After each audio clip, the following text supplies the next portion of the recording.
It was April 14th, just after 9 p.m., when a call went out in Dansville, Michigan. The location was a quiet stretch along Seven Gables Road, a place locals already whispered about because of strange things seen in those woods.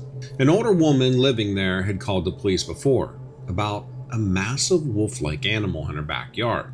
She claimed it stood upright, taller than a man, and had been coming back again and again. Each time the officers responded, they found nothing. This time was different. She said it got close enough to her porch to knock over her furniture and trash cans before disappearing into the trees. When the responding officer arrived, he found the trash cans tipped over, the bags all ripped apart. Near the back of the fence line were tracks, bigger than his hand, with deep curved claw marks. They didn't match any dog, and too big for a coyote, and they weren't the broad, flat prints of a bear. The soil was pressed down several inches as if something extremely heavy had been standing there. The trail of prints led toward the woods, but once the officer reached the tree line, they vanished. He scanned with his flashlight, no movement, no reflected eyes, nothing.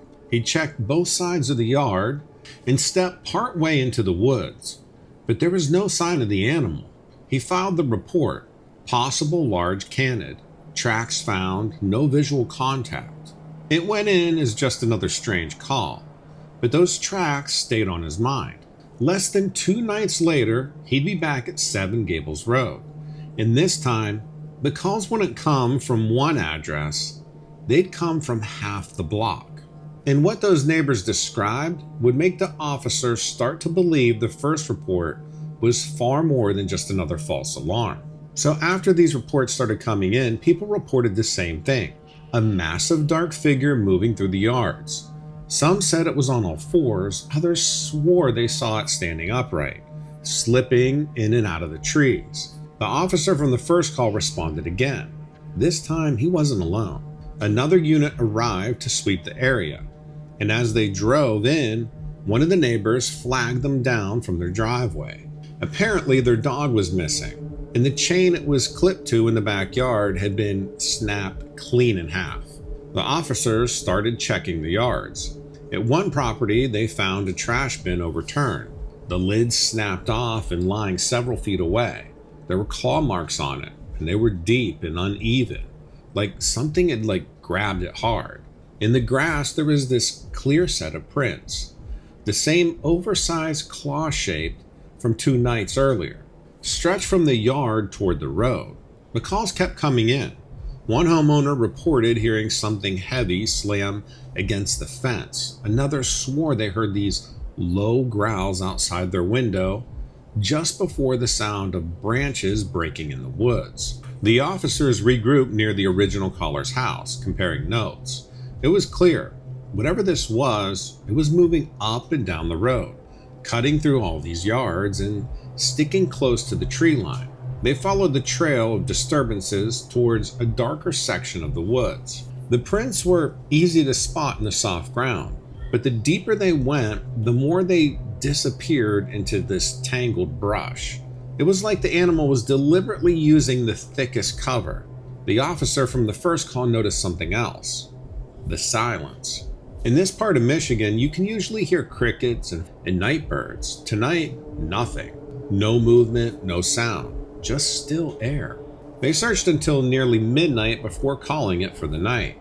No visual contact, no howls, no growls, just scattered tracks and accounts from half a dozen people who swore they saw it.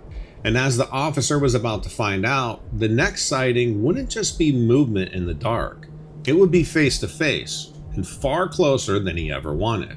It was the following week when the officer got the call that would change how he looked at all of this. Same location, Seven Gables Road, same elderly woman, but this time she just wasn't reporting noises or movement. She said the animal came right up to the edge of her porch. When he pulled up, she was standing inside her front door. Peeking through the glass, she pointed towards the backyard. The porch light was on, and from where he stood, he could see one of her lawn chairs tipped over, half in the grass. The officer moved quickly to the back, scanning the yard. At first, nothing. Then from the far corner near the woods, something stepped forward into the light, just enough for him to see its shape.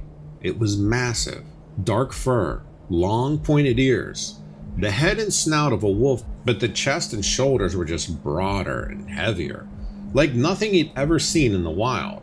And it wasn't crouched, it was standing upright. The animal froze for a second, staring in his direction. Its eyes caught the light and reflected this dull yellowish glow. Then with a sudden turn, it dropped to all fours and started moving towards the trees with speed that didn't match its size. By the time the officer reached the spot, it was gone, but the evidence was there. The grass was flattened out where it was standing, and the same oversized tracks pressed deep into the soil, leading into the woods. That night, the officer filed a report that was different from the first two. This time, he noted visual contact with a large, upright, wolf-like animal, approximately 7 to 8 feet tall when standing. And once the department saw what he wrote, they decided to take the next step, a move they almost never make for an animal call. This wasn't just another animal in the yard call anymore. The number of witnesses, the size of the tracks, and now the officer's direct sighting, it was enough to justify a coordinated watch. They set it for a Friday night. 2 officers, including the ones who'd seen it, would position themselves near the original property. Another unit would patrol the length of the Seven Gables Road, looping back every half hour. The idea was simple: catch the animal in the act and figure out what they were dealing with. The first few hours were uneventful, just the occasional car passing on the road, the sound of wind in the trees, but sometime after 1 a.m., the pattern shifted. It started with the noise, a single heavy thud somewhere in the woods behind the house, then another closer. The officers held position, scanning the tree line.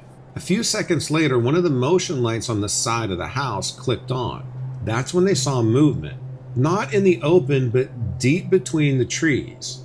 A dark shape, massive, just weaving slowly between the trunks. They waited for it to come into the yard, but it stayed in the shadows. Every so often, they'd catch a flash of its outline against the lighter background, tall when upright, then dropping low to move forward. The officer who'd seen it before whispered to his partner that it was the same thing, same size, same build, same deliberate, almost cautious movements.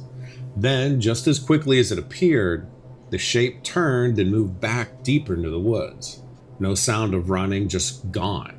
They pushed into the trees a short way, but the ground there was hard packed. There was no prints, no broken branches. The trail ended as suddenly as it started. They decided to hold position for the rest of the shift. And a little after 2 a.m., they'd get much more than just a shadow moving in the dark, because what came next would be the closest, clearest view anyone had gotten, and it wouldn't be from across the yard. So the officers were still there just after 2 a.m. There's no traffic on Seven Gables Road, no wind, no noise. Then they heard it. Slow, deliberate footsteps in the leaves. Not the light, quick sound of a deer. These were heavy. Each step landed with some weight, pausing just long enough before the next one. The sound came from the left side of the yard near the thicker stand of trees. Both officers turned their lights in that direction at the same time. That's when they saw it. It was standing between 2 large maples just inside the tree line. The head, the ears, the muzzle, pure wolf. But the shoulders were high, and the chest was so broad, and its arms, yes, it had arms. It hung in a way that was unmistakably different from any 4-legged animal. The eyes caught the beam of the flashlight, yellow reflection, not glowing on their own, but catching the light in a way that made them impossible to miss. The creature stayed still for several seconds, just watching. Then it took a single step forward, not on all fours, but upright.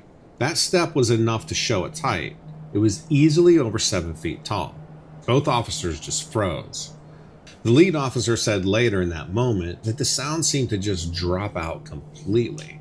Then, with one sudden motion, the animal dropped to all fours and sprinted into the dark with speed that made them both step back instinctively. They followed as far as the edge of the woods, lights sweeping from side to side, but it was gone. The trail this time was just like it was before. It ended abruptly, as if whatever it was had simply just vanished.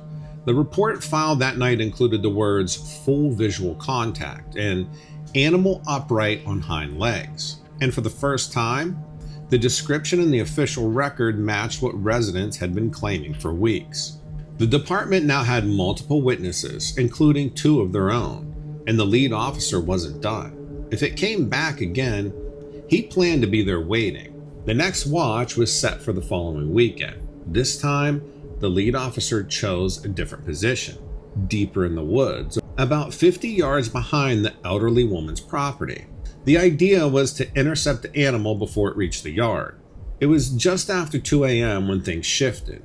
No warning sounds, no distant movement. One moment the woods were still. The next there was this low, steady crunch of leaves coming from behind the ridge. The officer crouched low in the direction of the sound. Through the gap between 2 trees, a dark shape emerged. It was moving slowly, shoulders rolling, head forward like it had been scenting the air. And then it stepped into a faint patch of moonlight. The full size became obvious. The top of its head cleared the height of the lower branches. The torso was massive, built like a power lifter. The snout was long, and this mouth hung slightly open, showing the teeth even at rest. It stopped and turned its head directly towards the officers. Yellow reflection in the eyes again. This time, there was no mistaking it. The face was pure wolf, but the posture was upright and balanced and steady, as if standing that way was natural. For several seconds, nothing moved. Then it exhaled a deep, low sound that carried more like a rumble than a growl. The air started feeling heavier.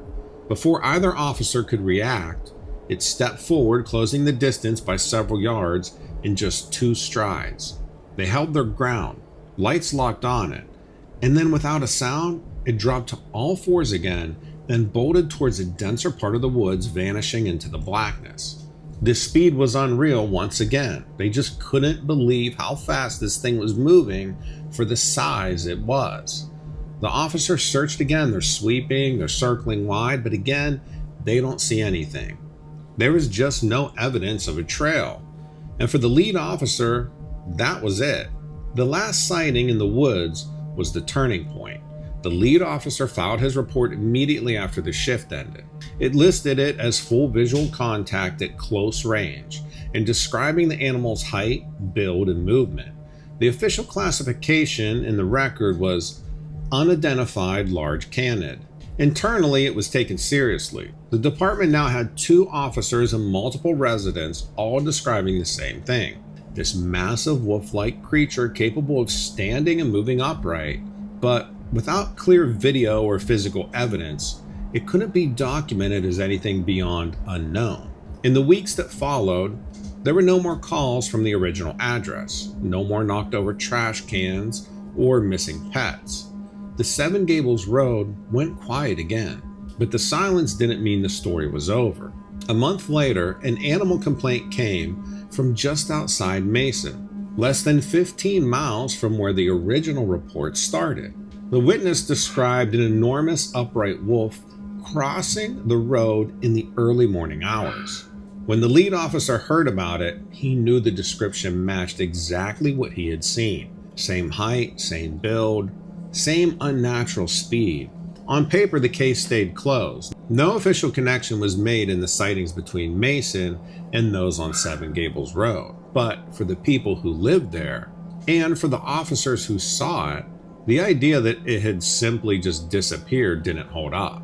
It hasn't been seen on Seven Gables Road since that night, but if you talk to the people who were there, they'll tell you the same thing. It's still out there, and it knows exactly when to stay hidden.